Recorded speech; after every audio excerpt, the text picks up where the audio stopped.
سلااو ڕۆژ باشی وەرباش هەڤانۆ منیەت هەبوو وێ سبێ بەرنمەیەکی جوارە پێشکەش بکەم لێ فەرسەند چێ نەبوو چوم نەبە باژێر هەنێکی ناس دۆست دیتن هەنێک ئاگەهین جودا بەرهەفکردن فرسەند چێ نەبوو لێنها ساعت 5:45 لە ئەوروپای 6:45 لە کوردستانی چەند نوچێن کومش بۆ ئامادەکردن دەخوازم جوارە پێشکەش بکەم هەوڵ ددم زێدە شیرۆڤە نەکەم مەسەلە هەنێکی حەساسە پێواژۆ di xeteriyê Gefên dewleta Tirkiye li ser Rojavayê Kurdistanê didomin li herêmê İsraîl heye, Amerîka heye. Amerîkayê dest pê kiriye hêzeke nû kişandiye Rojavayê Kurdistanê bi taybetî li baregeha xwe yê Hesekê bi cîwar dibe eskerê nû anîn wê derê gelek çek û cebilxane anîn wê derê amedekariya şerekî ciddî heye.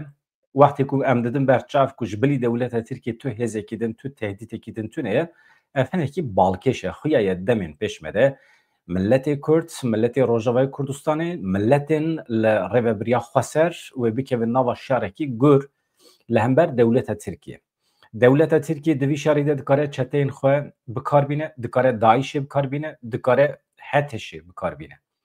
Lê çi dibe bila bibe, kîjan çete dibin bila bibin, di pişwan de dewleta Tirkiye heye, divê em bizanibin. Yani îcab nake dewleta Tirk bi çek û silahên xwe bi balafirên xwe were ser Rojavayê Kurdistanê. Dibin her êrişeke ser Rojavayê Kurdistanê de dewleta Tirkiye vê yekî êdî dünya alem jî dizane, Amerîka jî dizane, em bi xwe ji xwe dizanin. Pêvajo bikeve xeteriyê jî ev ne sûçê Kurdan e, sûçê dewleta Tirkiye ji xwe herkes dizane. Heval eger komîser hev bû bin em hema dest pê bikin hevano. Mûtev bi xêr û xweşî hatin, silametî hatin. Kêfxweşim wel vê derê dibînim hevano. Hema em dest pê dikin baş e. Em biçin Pakistanê li wê derê êrişekê pêk hat 11 kes hatin kuştin hejmara kuştiyan dibe ku zêdetir bibe. Li herêma Belûcistanê ya başûr Rojavayê Pakistanê li dijî kombûneke siyasî êrişeke xwekuş Rûdayê di encamê de qurbaniyên canî hene. Ev li bajarê Quwetayê ê parêzgeha Belûcistanê ya li başûr Rojavayê Pakistanê pêk hatiye di mîtingeke siyasî ya Partiya Netewî ya Belûcistanê de pêk hatiye. Teqîn çêbû herî kim 13 kes mirin 35 kes birîndar bûn. Serokê demkî vê partiyê Sajid Taren ragihand ku heta niha 13 endamên partiya wan hatine kuştin. Tren li Quwetayê li ji rojnamevanan re got ev êrişekê xwekuş bû bi xwe dîtine bi xwe şahidin.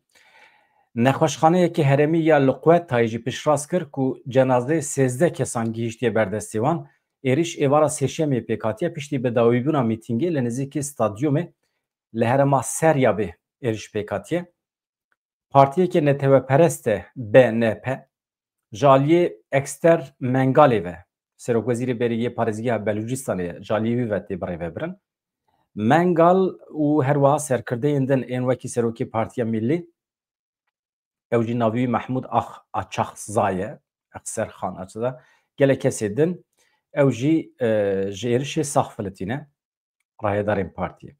Hevan wekî din li qezaya Şêxanê ya Duhokê de li Şêxanê Şêxan û Zanin Paranî milletê me ê Êzdîne li Duhokê di pevçûnekê li gel bazirganekî maddeyê hişbir de du endamên asayişê êrişkarek hatin kuştin. Qaymeqamê Şêxanê ragihand ku di bûyerê de 3 kes jî birîndar bûne. Bûyer doh derdora saet 23 pêk hat bi şev.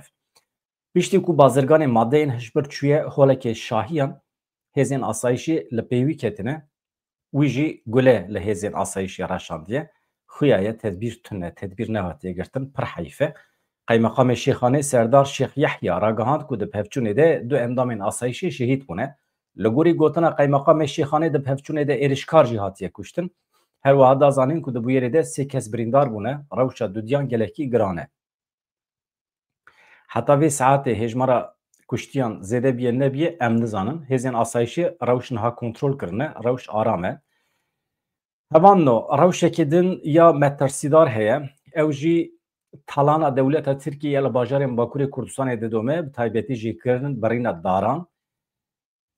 Qirkirina daran ya li nava daristanên Bakurê Kurdistanê ji xwe tê zanîn. Niha êdî ev qirkirin daketiye nava kolanan jî. Ev rewşekî heqeten êdî mirovan ditirsîne.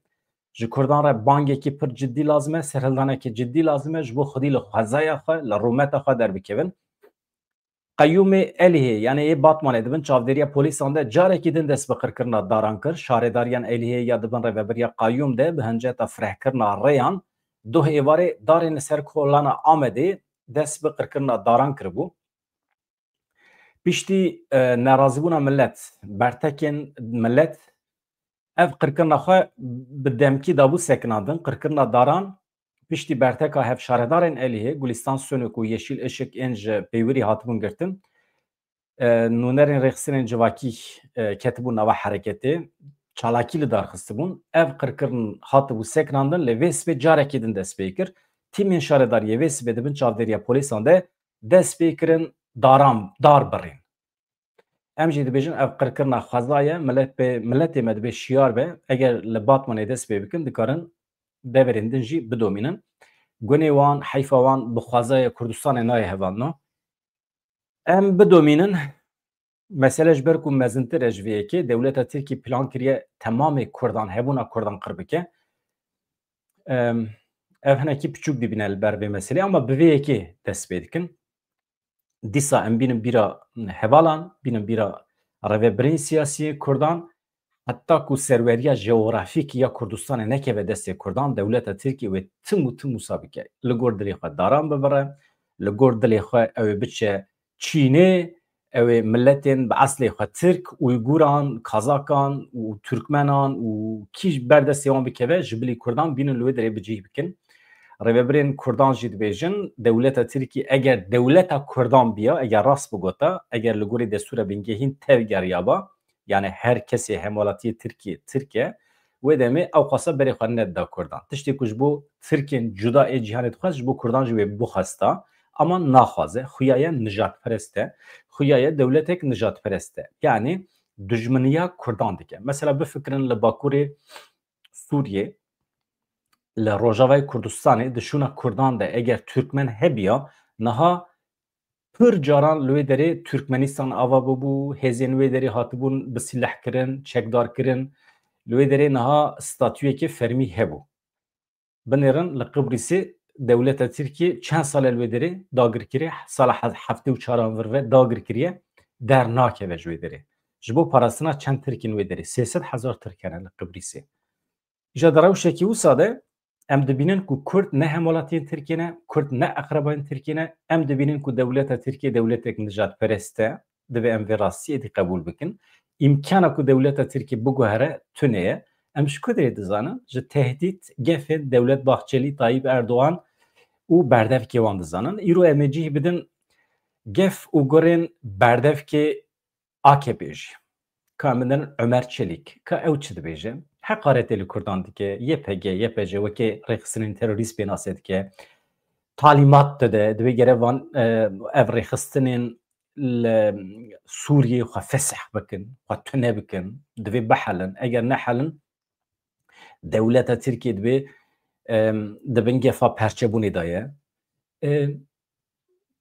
di şertên wisa de ew dewleta ku cih nade hebûna Kurdan bila perçe bibe ne carekî hezar carî baş e de baş e em bidomînin bila slogana me bi vî şeklî be hevanno ew dewleta ku cih nade hebûna Kurdan bila perçe be ne carekî hezar carî li Rihayê otopîsa rêwiyan ya ku ji Wanê ber bê Hatayê ve diçû wergeriya di encamê de 40 kes birîndar bûn li gorî agahiyan îro li ser rêya Riha Sûro jî di otobanê de otopîsa rêwiyan ya ji Wanê ber bê Hatayê ve diçû ji rê derket wergeriya di encamê de 40 kes birîndar bûn birîna sê kesan gelekî giran e di vê naverê de hejmara miriyan çêbiye çênebiye rewşa wan çi ye eger hevalê me zanibin dikarin hev û du agahdar bikin ya jî ji me re binivîsînin rewş bi vî şeklî ye hevanno Berdevikê AKPê Ömer Çelik li ser pêvajoya çareseriyê henda xuyanî da ye dixwazim were par vê bikim ev camerê ku hûn dibînin li vê derê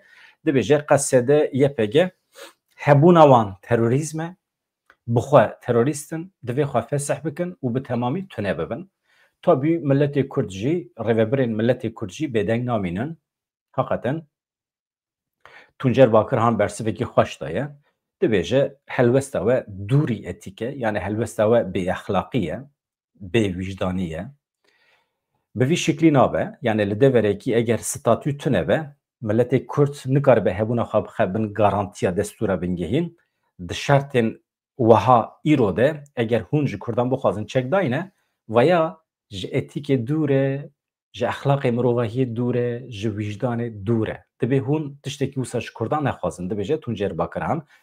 Îro em ê hem cih bidin daxuyaniya Berdevikê AKPê, Ömer Çelik û hem jî em cihî bidin daxuyaniya Hevserokê Dem Partiyê Tuncer Bakirhan. Baş e, tevan û tirsan ve Kurdan tuneye em rehet bin. Tiştê ku em wan da bikin tuneye. Eger werin Rojavayê Kurdistanê ew ê bibînin jî, qet ne mesele ye. Ji destê dewleta Tirkiye bihata bawer bikin, pêvajo jî nedida dest pêkirin. Niha qirra milletê me ê Rojavayê Kurdistanê jî anî bû. Aynen kiribû wekî Efrîn jî. Ji destê wan nayê. Hinek rehet bin hevan me. Perçe dibin. Türkiye wê perem perçe be. Kurd wê bigêjin serxwebûna xwe. Êdî eger ev pêvajo têk biçe, eger dewleta Tirkiye êrişî ser Rojavayê Kurdistanê bike, eger xwîn biherike, bawer bikin, binêre sibqî serhedî çi dibêje? Eger dewleta Kurd nas neke bila aqubeta wan jî weke Libya, weke Yugoslavya, weke Çekoslovakya be bila perçe bibin, qet nexeme. Bila bibin hezar perçe, ême Kurdistan dibe ji perçebûnê rizgar bibe yek. Yani jî bibe kantonal. Her heremên Kurdistanê li gorî taybetmendiya xwe bijî, herema Soran, herema Zaza, herema Kirmanc, heremên Lor û Gor û Rojhilatê Kurdistanê herkes bira li gorî taybetmendiyê xwe bijî, heta dikarin bila azad bijîn. Ji vê derê em rica dikin ji rêveberên milletê Kurdan. Pêşî li fikr û azadiya însanan negirin, pêşî li rojnamevanan negirin, bila herkes rehet xwe azad îfade bike, tiştekî çê nabe.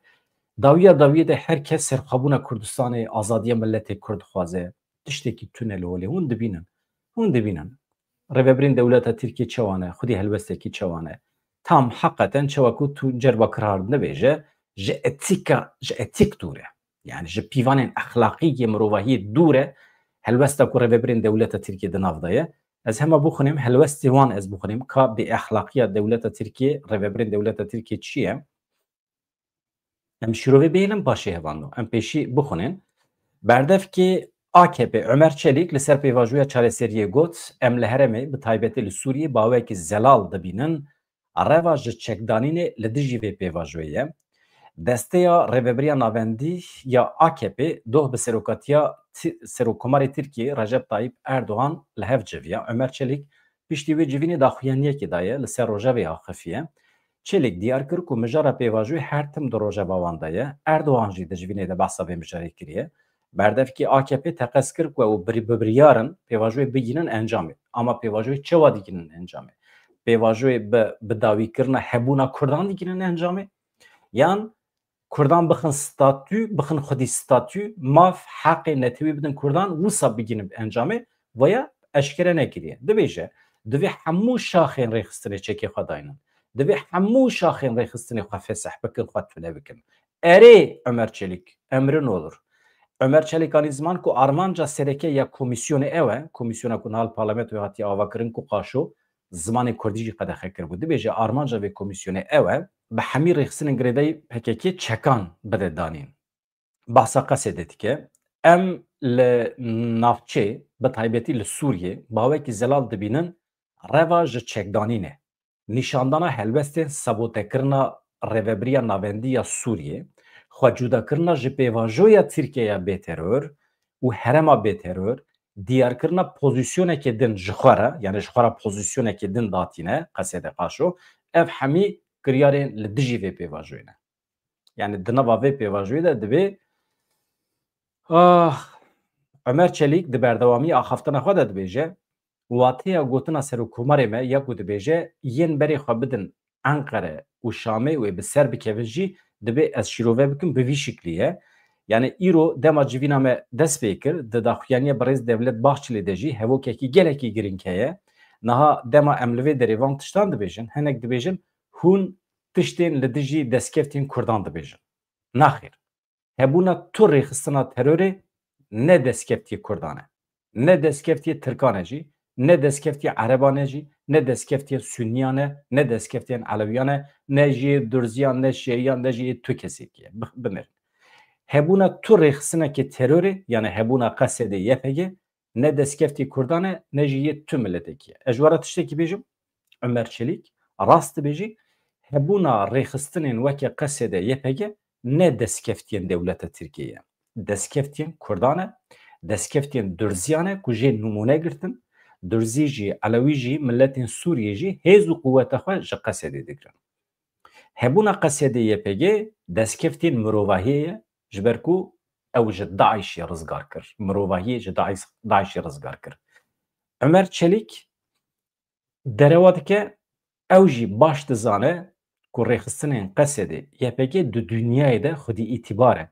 Bi wan şervanên xwe yên jin, mêr, rêveberiya Xweser xwedî îtîbar e. Bi wê jiyana xwe, bi wê pergala xwe ya Xweser, bi pergala xwe ya wekheviya jin û mêr ku hemî milletên li wê derê di nava aramiyê de bi hev re dijîn, ji destê milletê Erebwar e tên xwe davêjin wê derê, li wê derê dixwazin bigêjin huzûrê. Di vê derê de li rêveberiya Xweser ya Rojavayê Kurdistanê ji bilî gef û tehdîtên dewleta Tirkiye tu gef û tehdît tune aramiyekî pir ecayîb heye. Eger gefên Tirkiye nebiya, eger êrişên weke sala borî ên li ser Rojava nebiya, di rojekî de lê xistin bûn sedemê şehîdbûna 30 kesî, her wiha milyarekî dolar zirar dan Rojavayê Kurdistanê. Eger ev terorîzma dewleta Tirkî nebiya, niha Rojavayê Kurdistanê bawer bikin bê mübaleğe bibû wekî Almanya. Dewlemend bibû. Fabrîqe li ser fabrîqe wê vebiyana. Kanên petrolê wê biketena fealiyetê. Hemî dewletên herêmê wê fayde bidîtana ji dewlemendiya Rojavayê Kurdistanê. Wê dar û nebat û wê geş bana. Bostan, çandinî, zevî wê geş bana. Xortên me ên Ewropayê wê vegeriyana Rojavayê Kurdistanê. Her însanên me li başûrê Kurdistanê serî wê bikete belayê wê berê xwe bida Rojava. Li Bakur dîsa bi aynî şeklî ew ê neçiyana Ewropayê ew biçana Rojava. Ama vê derê de astengê herî mezin, terorîzma herî mezin dewleta Tirkiye pêk tîne. Ji ber vê yekî Rojavayê Kurdistanê îro hinek kulek e. Çi qas dikare bila terorîzma xwe bi destê Daişê bide meşandin, bi destê wan çeteyên xwe bide meşandin, yan jî bi destê eskerê xwe. Pîlan kirine di meha dehan de yani meha pêşiya me yan jî nava du mehan de bawekî topyekûn hem hêzên Colanî hem hêzên Sumo hem jî Daişê bixin nava hereketê tev bi hev re êrişê ser Rojava bikin ve ya êdî ve naşêrin êdî ji şîrove û ji pêşbîniyê derketiye ji ber ku daxuyanî dan. Dewlet Bahçeli do ev yek pir vekirî got. Niha Berdevikê Erdogan jî bi şiklekî dibêje hebûna Qesedê terorîzme divê xwe feseh bikin. Hevde hevserokê Dem Partiyê Tuncer Bakirhan çawa bersiv dide. Mesela yani bê ku şerm bikin rêxistinê weke YPG, YPJ, Qesedê weke rêxistinên terorê pênasê dikin. Divê Kurd berê xwe bidin Enqerê û van rêxisinan ji xwe re weke destkeftiyê nasnama xwe nebîne. Hêrsa vana ji ber çi ye hevano? Di van demên dawiyê de Amerîkayê jî, İsraîlê jî siyaseta xwe ya di derbarê Rojavayê Kurdistanê û rojhilata navîn bi giştî de hinek guherandine. Yan jî siyaseta xwe zêdetir eşkere kirine, behsa statûyekî federatîf dikin. Federasyon nebe jî qismekî tiştekî dişibe federasyonê. Ev daxuyanî rayedarên dewleta Tirkiye dîn û har kiriye. Ji heddê wan derbas kiriye. Ne tenê rayedarên fermî jî derdorên nasyonalîst, ên kemalîst, ên alîgirên CHP hemî şîrovegerên dewleta Tirkiye yên derdikevin televîzyonan ji wan agir dibare ji devê wan, ji gotinê wan. Çawa mümkün e ku rayedarên Amerîkayê behsa statûyekî bike, Sûriye peramperçe dibe, ev gef û tehdît e li hember dewleta me. Wah, wah. Karim ji we rêca bikim berî ku Tuncer Bakirhan bixwînim, ji we rêca bikim bibin abone û bibin endam jî. Endametî katıl butonu heye. Ew bişkova tam li kileka fotoğrafê min li wê derê katıl heye. Eger hûn pê lêkin hûn dibin endam, em vê kanalê hinekî zêdetir dikin. Bi vîya wê em dikarin hevalê me rojnameger zêdetir bînin nava xwe, em xizmetekî baştir, profesyoneltir ji we re bikin. Ez bawer dikim ji Ewropê ve êdî pêdiviya milletê me zêdetir bi kanalên wekî ê me çêdibe. Êdî temaşekirina televîzyonan her ku diçe kêm dibe. Kanalên bi vî şeklî hûn kengê bixwazin 24 saatan li ser telefonê xwe, li ser cihazê xwe yê elektronik hûn dikarin li me temaşe bikin, bişopînin. Niyeta me vê derê ew e em agahiyan bigirin bidin we di ber re jî pêşî li asîmîlasyona dewleta Tirkiye bigirin, di ber re jî em dixwazin zimanê Kurdî xweş pêşkeş bikin bi zarokên we, bi ciwanên we bidin hezkirin. Armancê me pir in. Vê derê tenê agahî şîrove em nadin we. Em zimanê we bi zarokên we, bi ciwanê we didin hezkirin. Xweş e. Zimanê me pir xweş e hevalna. Bawer bikin. Eger em zimanê xwe wenda bikin, eger em meyla me biçe ser Tirkî, em mecbûrin televizyonê Tirkî temaşe bikin, pirtûkên Tirkî bixwînin, îdeolojiya wan bixwînin, çand û kültûra wan bixwînin, hêdî em tune dibin. Nesla me tune nebe jî, zarokên pişme, nesla bê wê bi temamî bibin Tirk. Ama em tam berûva jî bikin. Eger em hêz û quwetê bidin kanalên weke me, eger em zimanê xwe bidin hezkirin, wê demê çi dibe? Ciwanên me, zarokên me wê pirtûkên Kurdî bixwînin, televizyonê Kurdî, kanalên Kurdî temaşe bikin, xewnê xwe bi Kurdî bibînin, çand û kültûra xwe bi Kurdî bijîn. Wê demê çi dibe? Hebûna milletê Kurd em diparêzin. Armanca me parastina hebûna milletê Kurdin ne? Serokê Dem Partî Tuncer Bakirhan bertek nîşanê gotinên Serokê MHP Dewlet Bahçelî da yên li ser operasyonê li dijî Rojavayê Kurdistanê. Bakirhan teqezî li ser wê yekê kir ku divê pêvajoyê aştiyê nebive bijêrkên leşkerî li ser bingeha wekevî û diyalogê bipêş bikeve. Çareseriya pirsgirêkan ne bi Gefa ne. Tuncer Bakirhan gotinên Dewlet Bahçelî yên li dijî Hêzên Sûriya Demokratîk Qesedê rexne kirin û got çareseriya pirsgirêkan ne bi gefên operasyonan li ser bingeha maf, hak, hukukê bi diyalogê ancak mümkün e. Bakirhan diyar kir ku bê garantiyan, yani garantiyên wisa berbiçav ji bo statûya Kurdan eger çê nebin, tenê gotina teslîm bibin, ne bi edaletê re, ne jî bi aştiyê re li hev naye. Tuncer Bakirhan her wiha anî ziman ji bo civakên li herêmê di nav da Kurd jî hene, gotina ku bê ku ewlehiya we were garantî kirin. Di nava sîstemeke ku hin karaktera wî ne demokratîk e ne zelale bi kiryarên xwe yên hey baweriyê nade, di nava wan de bihel. Yani dibêje li Sûriyê, yani dibê ev hem li derveyê sînorê etîk e hem jî li dijî wijdana mirovahiyê ye. Ez vê hinekî tercüme bikim hevando.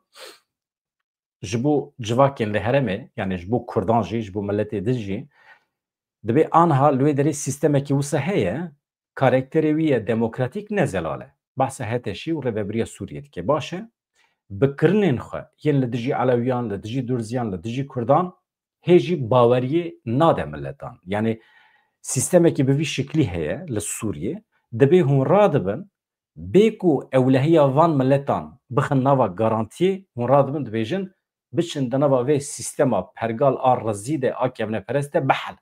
Xwe tune bikin. Ev helwesta we li derveyê sînorê exlaq, etîk li dijî wijdanê. Ez bawer dikim tercüma wî bi vî şeklî ye. Bakirhan li ser pêvajoyê aştî helwesteke zelal nîşan da, teqez kir ku ev pêvajo dema veguherînê ye ku tê de siyaset, cihê şiddetê, diyalog, cihê pevçûnê, hembêzkirin, cihê cudakariyê digire. Gotinên xweş in, pêdivî heye mirov dubare bike. Ev pêvajo binêrin. Dema veguherînê ye, veguherîneke çawa, yani veguherîn, dönüşüm, değişim, dişmiştê wisa, ev veguherîn ji bo çi ye? Dişûna şiddetê de siyaset, dişûna pevçûnê de diyalog, dişûna cudakariyê de jî hevû du hembêzkirin. Çi qas maqbûl daxife ya. Ev pêvajo ji bo wî ye. ama hûn radibin tam berovajî dikin. Şer, pevçûn, kuştin, şiddet, gef. Bakirhan bi bîr xist ku banga wan ya ji bo vexwendina Abdullah Öcalan ji bo parlamentoya Tirkiye beşekî ji lêgerîna çareseriya demokratîk bû.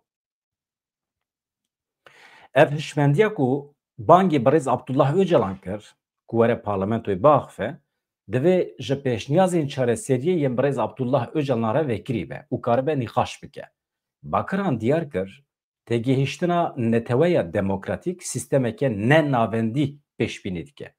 Her milletekî karibe bi nasname baweriya xwe bijî û wiha pêda çû.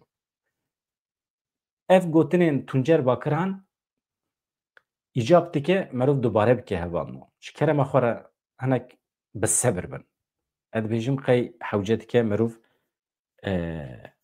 dubare bike. Yani dibêje gotina birêz Abdullah Öcalan neteweya demokratîk yani bingeha felsefeya Rêzdar Abdullah Öcalan neteweya demokratîk. Di nava xwe de çi dihewîne? Sîstemeke nenavendî. Sîstemeke nenavendî çi ye? Yani her tişt ji navenda neyê rêvebirin. Milletên li herêmê kî dibe bila bibe Tirk bin, Kurd bin, Ereb bin, karibin bi nasnameya xwe, bi baweriya xwe bijîn. Yani Rêzdar Öcalan dibê tiştekî pir xerîb negotiye. Negotiye tenê hema fesehkirin hebe, hema tunebûn hebe û xilas. Tiştekî wisa tune. Netewe demokratîk pêşniyaz dike. Çima ev nizîkatî wekî gefekî tê dîtin? Yani neteweya demokratîk çima wekî gefekî tê dîtin? Ev model nûnertiya têgihîştinekî wisa dike ku cudahiyan wekî dewlemendî dibîne. Hewl dide kesî asîmîle neke. Kesî bi reng û îradeya xwe qebûl bike. Her kesî bi rengê wî, bi îrada wî qebûl bike. Taybetmendî wî qebûl bike. Parastina statûya Kurdan bikin dibêje. Ji dewleta Tirkiye re dibêje. Bakirhan anî ziman ku parastina heq, maf, rûmet, parastina statûya rewaya milletê Kurd li welatên cîran hêviya bi milyonan Kurdên welatên Tirkiye ne. Hemû Kurdên ku di nava axa Tirkiye de dijîn, li Bakurê Kurdistanê dijîn, hêviya wan heye. Hêviya wan çi ye? Statûya rewaya milletê Kurd were naskirin. Baş e? Naskirina maf û hiqûqa Kurdan Tirkiye lewaz nake, zayıf nake, tam berovajê de yekê bihêz dike. Dibe alîkar ji bo aramiya herêmê. Yên ku li dijî vê pêvajoyê derdikevin, demeke dirêj e vebijêrka leşkerî ferz dikin li ser Kurdan. Bakirhan anî ziman ku daxwaza pêbandbûna yani girêdana lehevkirina dehê adarê û ev pirs kir. Yani ew dewlet Baxçelî, rêveberên dewleta Tirkiyê ku bi îsrar dibêjin bila qesê de peymana dehê adarê pêk bîne, ji wan ev pirs kir. Dibêje ez dipirsim gelo navê Komara Erebî ya Sûriyê li gorî ruhê lehevkirina dehê adarê ye? Gelo îlankirina destûra veguhêziya Sûriyê bê ku têda Kurd hebin, Durzî hebin, Elewî hebin, Tirkmen hebin, Sûriyeyîn din hebin li gorî lehevkirina dehê adarê ye? Bakirhan da zanîn alî ku bi van polîtîkayên xwe lehevkirina dehê adarê yani peymana dehê adarê tune dihesibîne, rêveberiya Şamê bi xwe ye.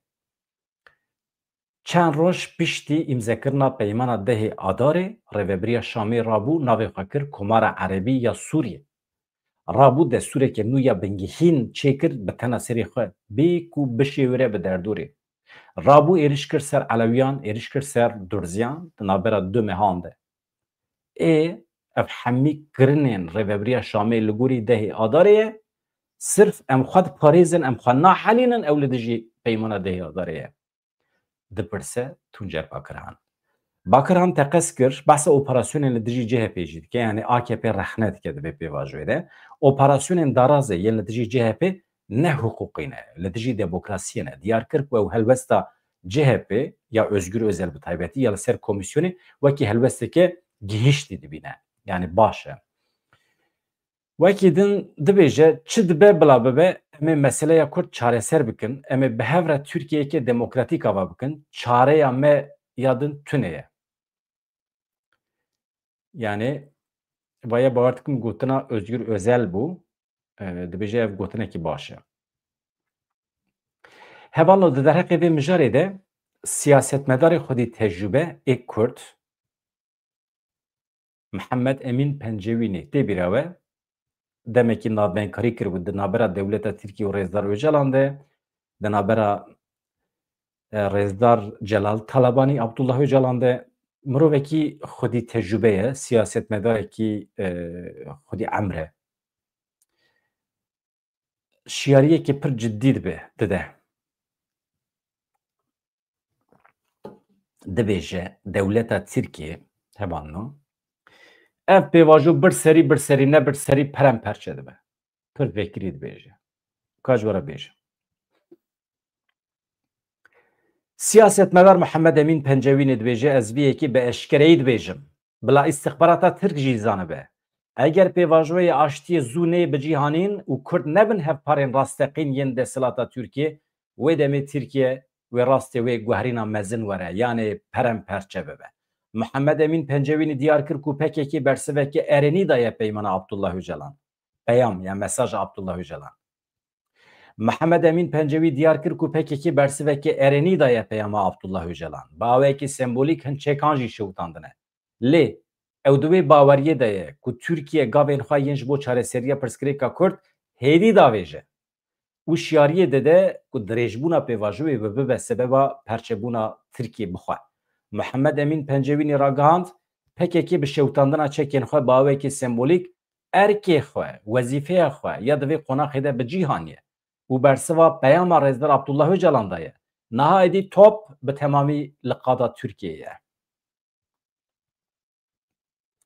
ez di wê baweriyê de me pêvajo wê dirêj bike lê eger pir dirêj bibe wê têk biçe em li pêşberî pêvajoyekê nû ya dîzaynkirina rojhilata navîn in ev pêvajoya Amerîka ya İsraîlê ye İsraîl berpirsê bi cîhanîna wê ye di vê dîzayna nû ya rojhilata navîn de Kurd xaleke serekene avakirina dewleteke mezin ya Kurdan xaleke bingehîn e ji bo têkbirina wan welatên ku Kurd têde dijîn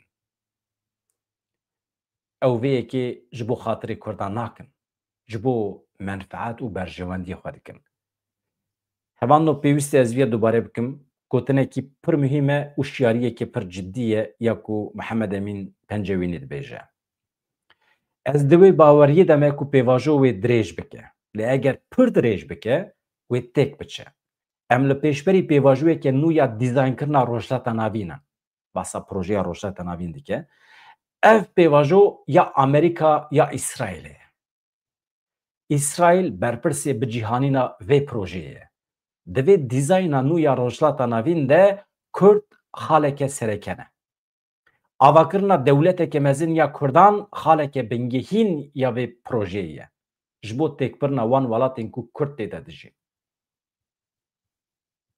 Tirkiye, Sûriye, İran, Iraq ew ê têk biçin di nava coğrafya fermiyan van welatan de wê Kurdistanekê dewletekî Kurdan ava bibe proje ev e proje ya Amerîka ya İsraîlê ye dibêje Mihemed Emîn Pencewînê ev proje ji bo xatirê Kurdan çê nebiye ji bo menfaet û berjewendiyê xwe dikin yani İsraîl jî Amerîka jî İsraîl dixwaze li derdora wê dewletên biçûk hebin ne dewletên mezin weke Tirkiye ku bikaribin serwer bin emperyal bin dagirker bin bi çek û silehê ku didin çeteyan sibê heta êvarê sala wext milletên herêmê tehdît bikin yan jî bixwe bibin gef li ser İsraîlê İsraîl tiştekî wisa naxwaze li gor menfaetê Kurdan e erê ê nexeme pêvajo ma dirêj bibe em çi bikin wê demê stûç neyê me dewleta Tirkiye rêvebirên dewleta Tirkiye dibêjin bila Kurd xwe bihelînin wekî din tu sozekî nadin Kurdan tu sozekî ew Numan Kurtulmuşî wê rojê digot tişta yani wezîfeyan daneynin pêşiya komîsyonê yek wezîfeyekî vê komîsyonê heye ew jî bi PKK û rêxistinên girêdayî PKK çekan bidin danîn tenê ew e ya wextê hûn wisa bikin rewş ber bê wê derê vediçe êdî hûn zanin hûn zanin Yani tu tiştî ku Kurd wan da bikin tune gefên dewleta Tirkiye jî wê ji wan re kar nemîne de kerem dikin bila werin ê ku tên Kurdistanê mîvan bin Kurd dikarin wana pêşwazî bikin. Wê roj Zübeyir Aydar digot Hakan Fidan çima çe Şamê çima naçe Qamişloyê eger biçe Qamişloyê Kurd wê derê pir xweş wî pêşwazî dikin. Bi armanca dostaniyê biçe problem tune ama bi armanca şer biçe ew ê rezîl û riswa bibin. Yani hêza Kurdan heye hevanlo. Hêza Kurdan ne tenê askerî ye, her tiştê askerî nefikirin. Binêrin li Bakurê Kurdistanê eger hestên netewî ê Kurdan derkeve pêş. Sibê dusibet tevgerên siyasî Kurdan heqeten giranî bidin ser propagandaya hestên netewî, sozên netewî bidin Kurdan û Rojavayê Kurdistanê bikeve xeteriyê, bawer bikin serhildanên wisa mezin çê bibin, bi milyonan însan wê rabin ser piya. Êdî mesele ji partiyan derbas dibe. Wê dijminên PKK jî werin tevlî van çalakiyan bibin, wan meşru mîtîngan bibin. Eger armanc tenê meseleyên netewî bin. Wê demê Kurd hemî dibin xwedî aynî his, aynî hest, aynî armanc. Niha komîserê bilind ê mafê mirovan ê netewî yekbûyî Volker Türk navî Tirkiye li eleqeyî bi Tirkbûnê tune viye ji we re bêjim. Çi dibêje derheqê Îranê de. Li Îranê zêdebûna îqdam û cezayê mirinê bawekî sîstematîk wekî amûrekê çavtirsandinê tê bikaranîn. Destnîşan kir ku ev polîtîka ji bo milletên li herêmê, ji bo koçberan pir zêde tê bikaranîn. Türk destnîşan kir ku cezayê mirinê li dijî mafê jiyanê ye. Ez carekî din dubare dikim ku divê hikûmeta Îranê acîlen demildest cezayê mirinê rawestîne moratoriumê îlan bike. Moratorium yani ji demekî heta demekî wê cezayê pêk neyîne. Baş e yani bixe yani bicemidîne. Cezayekî heye, cezayê îqdamê heye divê pêk neyîne, bide sêknandin. Bide sêknandin. Baş e. Li bajarê Sêqizê yê Rojdatê Kurdistanê du wehşetekî pir mezin pêk hat jina bi navê Sûriyeyê Elî Mihemedî ya 35 salî ji aliyê hevjînê xwe ve hat şewitandin. Afşîn Şerîfî ew ê ku ew şewtandiye jiyana xwe ji desta mixabin jina Kurd hate ragihandin ku piştî bu yerê Afşîn Şerîfî ji aliyê polîsan ve hatiye binçavkirin li gor agahiyan sala borî 2024 li Rojdatê Kurdistanê bi temamê Îranê 158 jin hatine qetilkirin. 16,567 bu yerên tundiya li dijî jinan hatiye qeydkirin. Yani devleta İranê însanan darvedike têrê nake hûn radibin bixwe cezayî damîja pêk dînin. Ya çi mantiqe ye? Ya çi hatiye serê te tu çi bedena însanekî dişewitîne ya? Ya çi hovîtiye? Çi pergala me ya perwerdeyî wextê tune be însanê me wisa dibin hevandan. Em wextê li gorî pergala İranê perwerde bibînin mektebê wan de em wisa dibin. Li gorî mekteba Tirkiye em perwerde bibînin em wisa dibin. Acîlen dibêjim rica me ji rêveberên siyasî Kurda ew e di nava armancê xwe de hin tişta zêde bikin. Serweriya jeografîk ya Kurdan şert e di diyaloga bi dijmin re.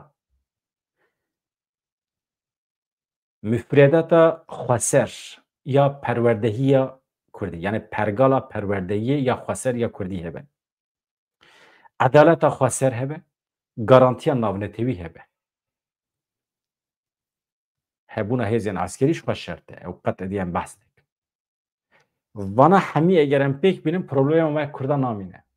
Êdî navî dibe serxwebûn, xweserî, otonomî, federasyon ne mesele. Ev tiştên ev hemî tiştê ku em dibêjin eger were cih wê demê problem namîne. Yek ji wan lingakên be problem çê dibe. Hemî hevalên ku mesaj me re dişînin mesajên acayip pozîtîf in. Hêz û quwetê didin me ev baş e. Ez li mesaj û peyamên hevalên me ê Tirkî axif Türkofon.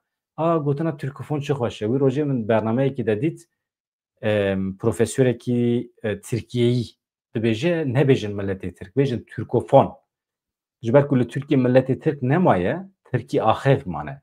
Tirkî axev jî çawa ku dibêjin Anglo anglofon û frankofon û bêjin türkofon. Tirkîfon yani. Êk Tirkî daxivin. Ji ber ku milletê Tirk nemaye. Îja